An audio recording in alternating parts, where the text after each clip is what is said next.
There are wounds you carry in silence, not on your skin, but in the way you hold your breath when someone raises their voice. In the way your shoulders tense when you're asked to explain yourself. I carried those wounds. For years, I believed I was a burden no one chose. Until one day, someone did. I was given away like cattle. No farewells, no soft words. Just the clatter of my father's boots on sun-baked dirt and the sting of a name that no longer fit me. He handed me over at Fort Tullis, right at the edge of Apache land, as if I were payment for a broken deal. His final sentence rang in the dry wind. "She's yours now. Do what you will." And that was that. I remember the heat more than anything. The kind that burns not just your skin, but your dignity. My dress soaked in sweat, my corset biting into flesh. The eyes of soldiers and traitors fixed on me, not with pity, but with morbid curiosity. A spectacle, a punishment. I kept my chin up, though my heart was cracking wide open. He stood there tall, silent, unreadable. The Apache chief, Tama. No rage, no mockery. Just eyes dark as canyon stone watching me the way one might watch a storm building on the horizon. He took my satchel without a word, then turned, and somehow I followed, not because I trusted him, but because I had no place left to return to. That was the day my old life ended. The day I crossed into a world I'd only heard of in frightened whispers. And though I didn't know it yet, that day was the beginning of everything I never dared believe I deserved.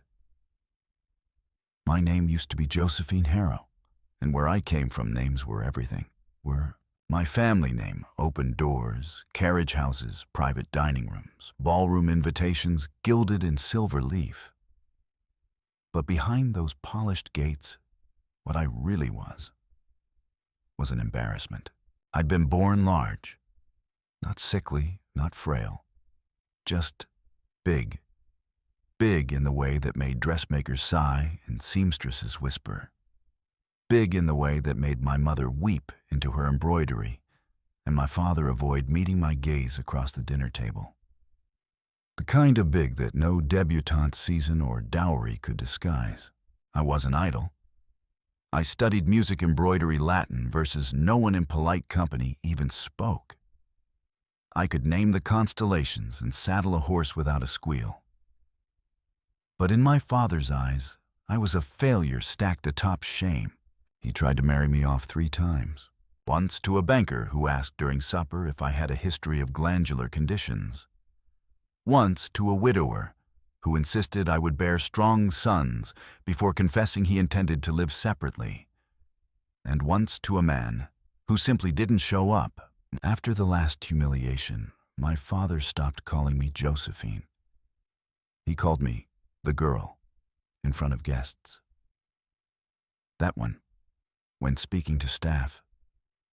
His shame draped over me like that old corset, tight, cruel, and stitched with the word unworthy.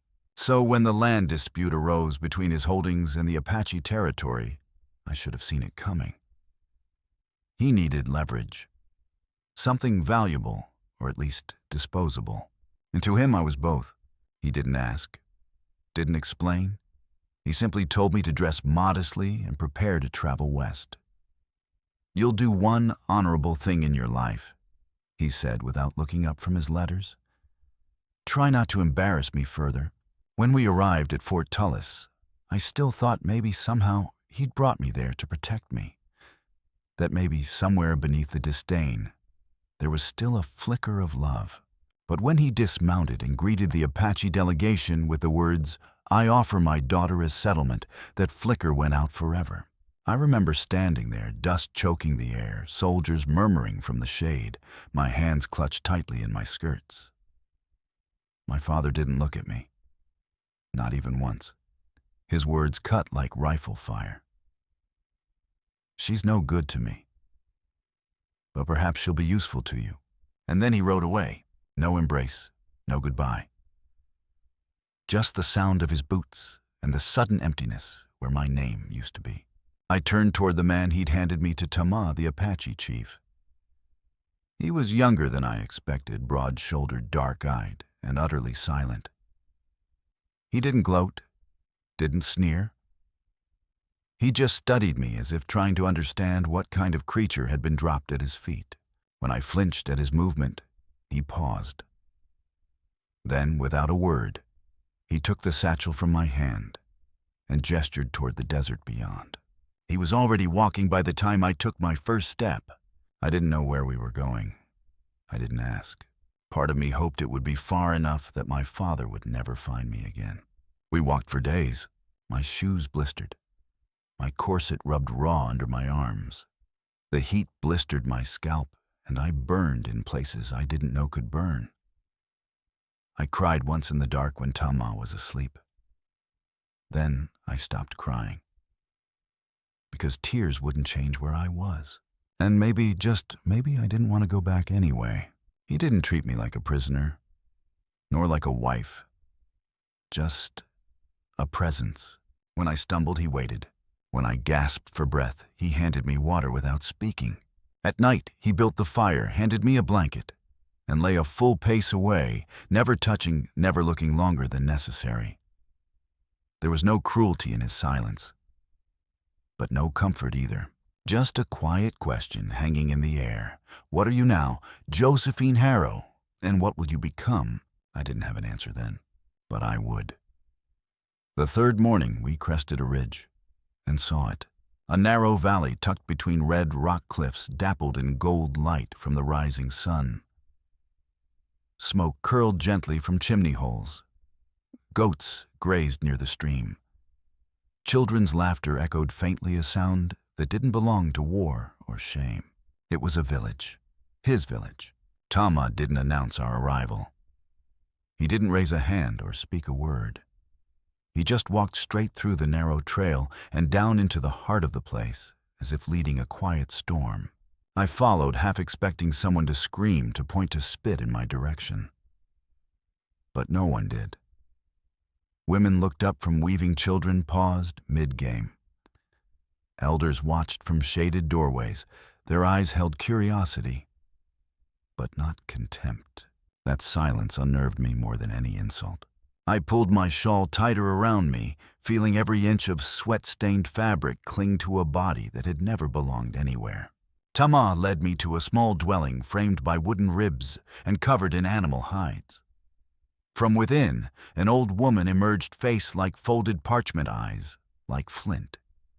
She spoke to him rapidly in their language, gesturing once toward me. He responded calmly, then said in English, "This is Nela, my grandmother.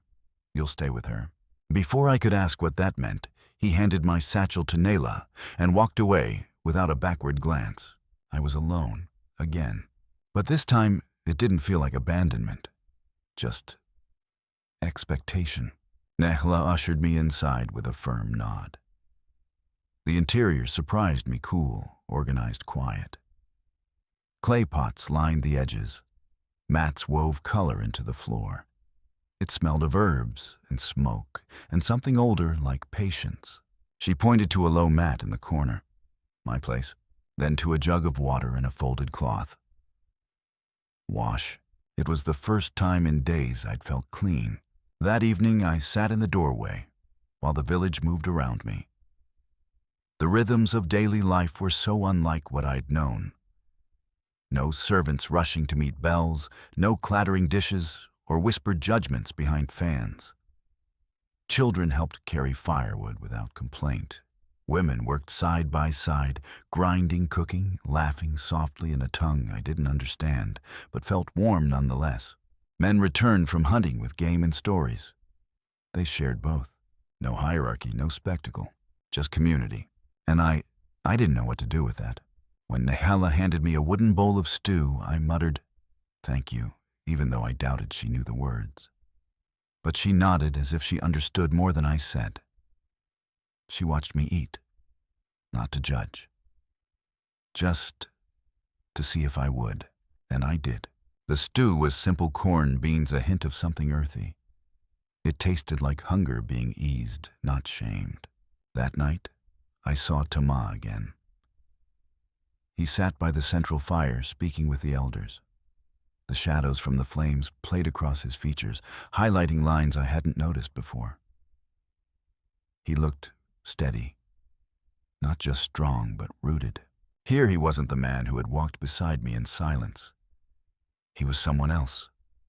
Someone seen, respected, and it struck me he hadn't hidden me.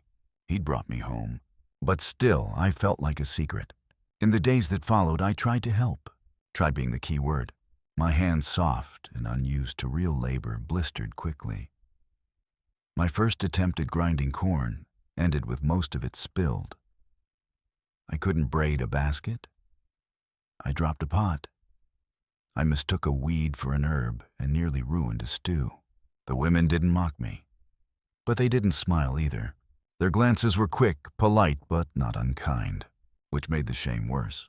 I wanted them to scold me, to shout, to confirm what I'd always believed, that I didn't belong, couldn't learn, wasn't enough. But they didn't. They just kept working quietly like I was neither curse nor savior. Just another pair of hands trying to find their way. One morning, Nayla handed me a large clay pot and pointed to the stream. Water. Simple. I carried it carefully all the way to the creek, filled it, then tried to lift it. Too heavy. Halfway back, my grip slipped. The pot shattered. I froze, heart pounding. Shards glittered in the dust like broken teeth. I dropped to my knees, scrambled to gather them, tears stinging my eyes. That's when I felt the shadow. Dumb her. I couldn't meet his gaze. I waited for anger, for some harsh Apache word that would match the voice of my father.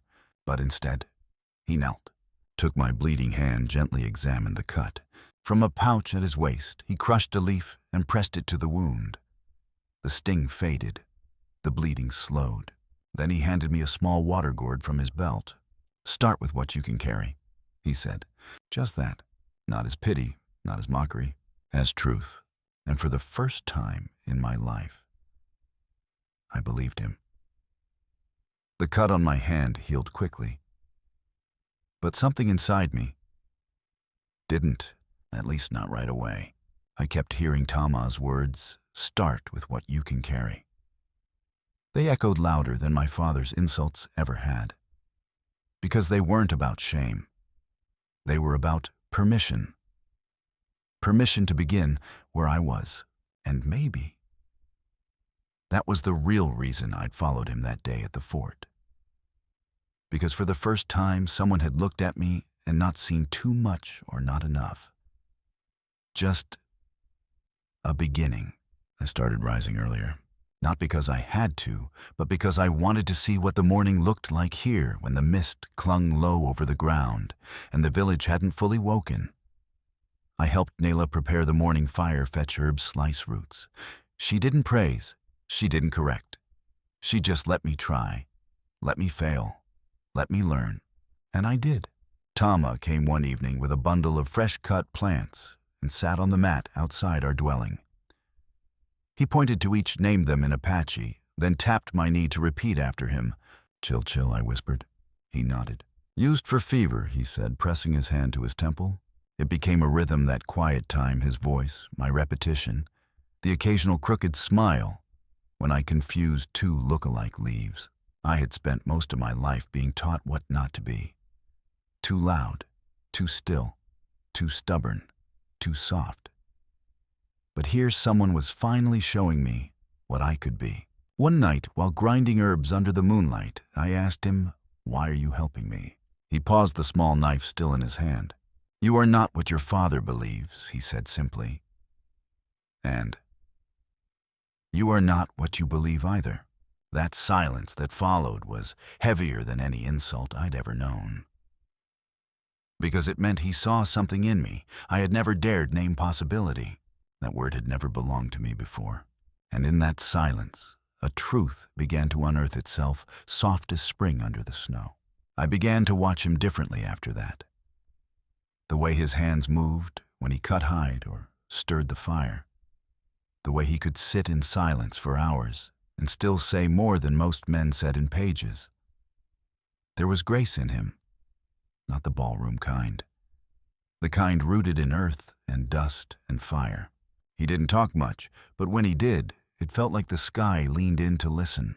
One evening, as harvest moon cast copper across the valley, he found me sitting alone, weaving my first halfway decent basket. "Come," he said simply. I followed him up a narrow path through scrub and switchbacks to a ledge that looked out across the entire valley. Below, the fires of the village shimmered like stars. Above, the real ones blinked back in silence.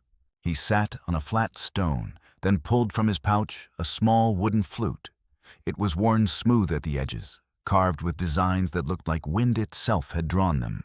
"My father made this," he said, fingers tracing its length. "He taught me music speaks when words cannot." Then he played. The melody was raw and haunting, full of longing and wind and far-off thunder. It wrapped around me like a memory I didn't have yet. When it ended, the quiet was holy. "It's beautiful," I whispered. He looked at me steady and sure. "Like you." I didn't know how to answer. No one had ever called me that. Not without laughter following, not without a but attached. Just beautiful. He didn't stop there. "Your father saw only what you could not do," he said.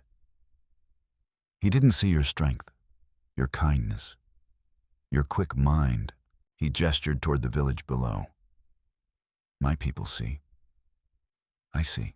And for the first time, I did too.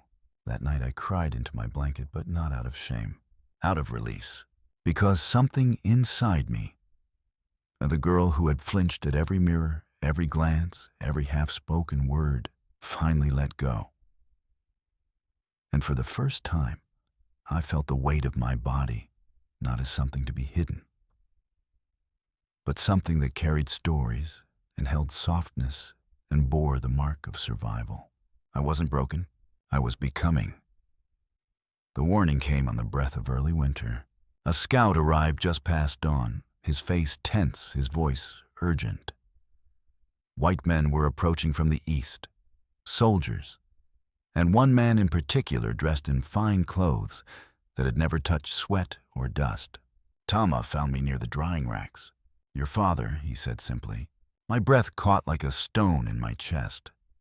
For a moment I couldn't tell if it was fear or anger. "I thought I'd buried that part of me," I whispered. He didn't answer. He didn't have to. We both knew some ghosts don't stay in the ground. That night, the council gathered around the central fire. I sat beside Tama, understanding enough of the Apache tongue now to follow the words. Some wanted to leave move to winter grounds early. Others insisted on staying. This was their land, their home. Tama stood last. "We will not run," he said. "But we will not strike first, either. Their quarrel is not with our people. It is with me and with her." He turned his gaze to me, then not as a warning, but as a question. "Whatever comes," I told him, "I will not run either." The soldiers arrived by midday. 12 men on horseback, led by a lieutenant with stiff posture and sharp eyes. Behind them rode my father, Lord Edwin Harrow, pristine in a wool coat that didn't belong under a western sun, his eyes sweeping the village like a man surveying livestock. And then he saw me. For a moment his jaw slackened. Surprise cracked through his mask. "Josephine," he called. "Thank God. We've come to rescue you from these savages." I didn't move, didn't speak. He frowned. "Well, come here. You've no idea the embarrassment you've caused." Still I said nothing. So Tama stepped forward. "She stays or goes by her own choice," he said, his English slow but firm. "Not yours, not mine." My father's face flushed crimson. "How dare you speak to me, you?" "Father," I cut in, voice shaking but steady. "I choose to stay." He blinked. "Don't be absurd. Look at you, dressed in hides, living in filth. You've clearly been manipulated." He turned to the lieutenant. "She's not in her right mind. See how she defies her own blood." The lieutenant shifted in his saddle.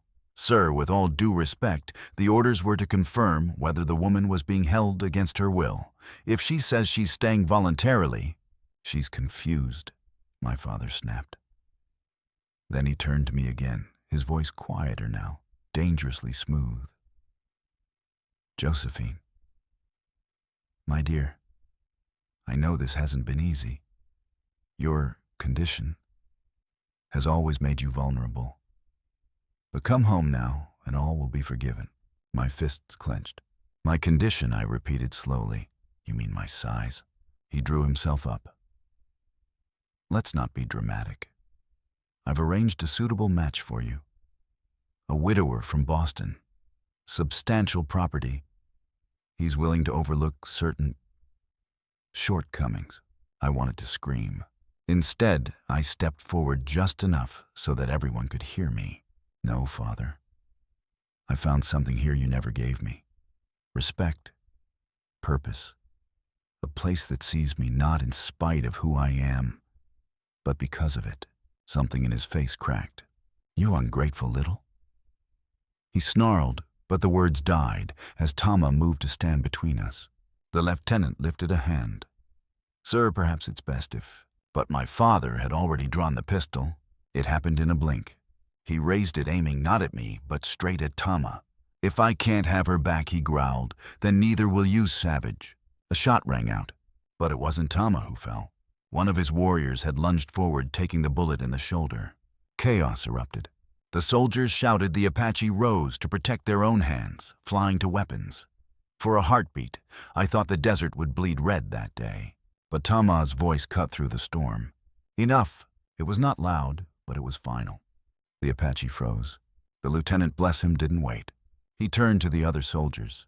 Disarm the civilian, now. They did. My father struggled spit fury, but it was over. The lieutenant looked to Tama, then to me. Miss Harrow. Are you certain? I looked at him. At Tama. At the warrior who had taken a bullet meant for someone else. And I nodded. I've never been more certain of anything in my life. They took my father into custody. Military justice, they said. Assault, unprovoked violence. I didn't watch him go. I went to the wounded warrior instead, cleaned his wound, crushed the leaves Tama had once shown me, bound his arm with steady hands. And that night, as the village exhaled and quiet returned to the cliffs, I sat alone by the fire. Tama found me there. He would have killed you, I said softly. My own father. He sat beside me. Some men cannot see beyond themselves, he said. He sees you as possession, not as person. Tears welled in my eyes. All my life, I thought I was worthless, I whispered. Because I wasn't thin, or graceful, or obedient enough. Tama reached for my hand. To me, he said, you are perfect as you are. Strong, wise, beautiful. And in that moment under the stars, the last piece of me that still believed my father's voice finally broke. The snow came early that year. It dusted the cliffs in white and turned the valley into something hushed and holy. Life slowed.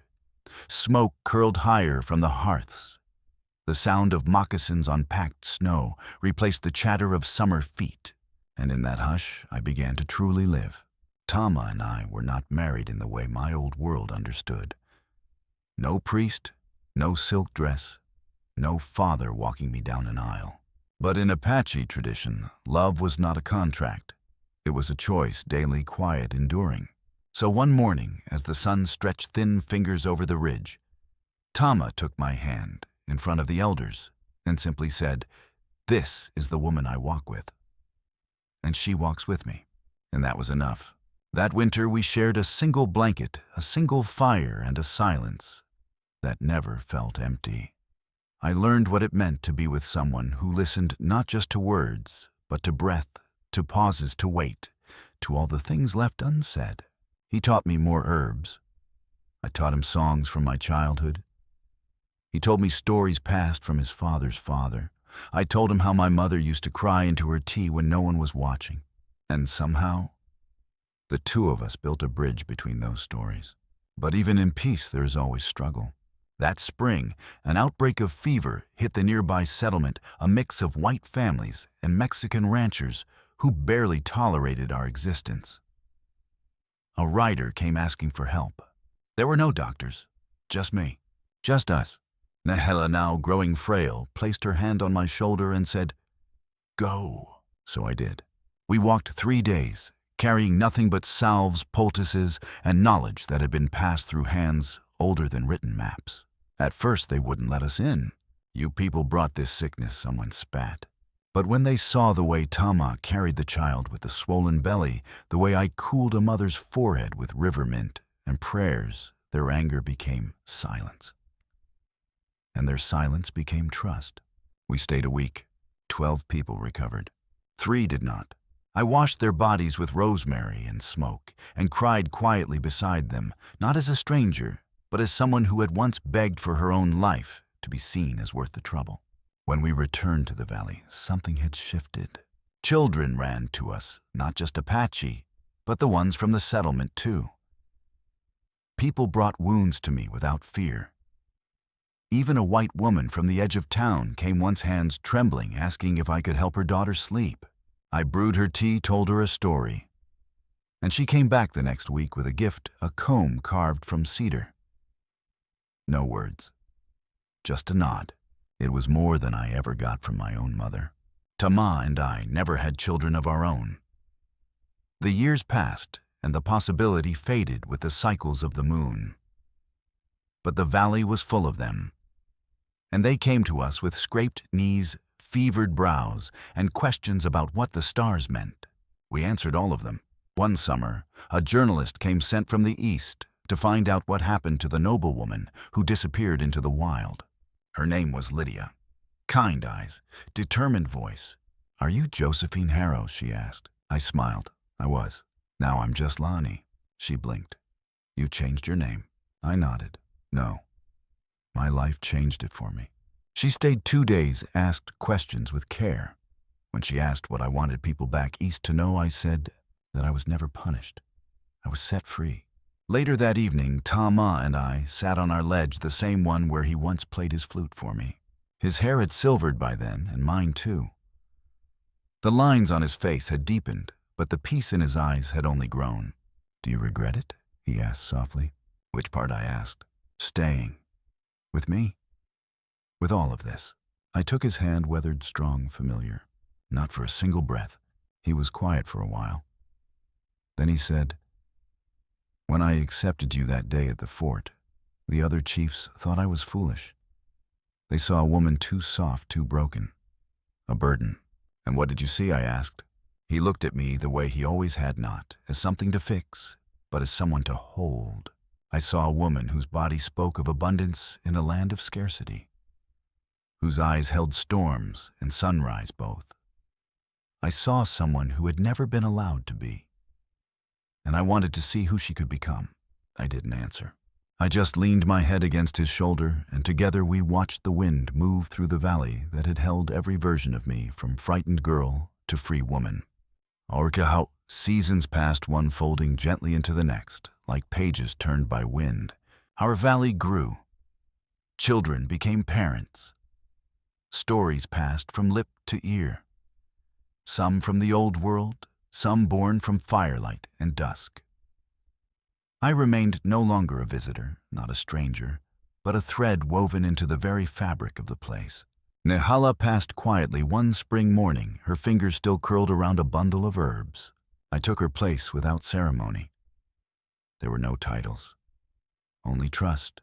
Young women came to sit at my fire, Apache Mexican white girls from nearby farms, asking how to ease birth pains, how to quiet night terrors, how to forgive fathers who didn't know how to love.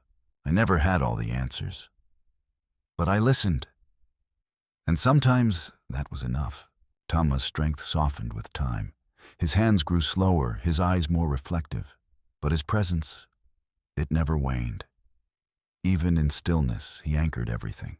And on the 20th anniversary of the day, I stepped into this valley, barefoot, frightened, and unwanted. We sat once more on the ledge overlooking the village. The homes below shimmered in twilight. Smoke from cook fires curled like prayers. He turned to me and asked, "Do you ever think your father knew what he was doing that day?" I smiled faintly. "If he did, it was the kindest accident of his life." We sat there, hand in hand, saying nothing more. Because some endings don't require words. Some stories are not about rescue or revenge, but quiet resurrection.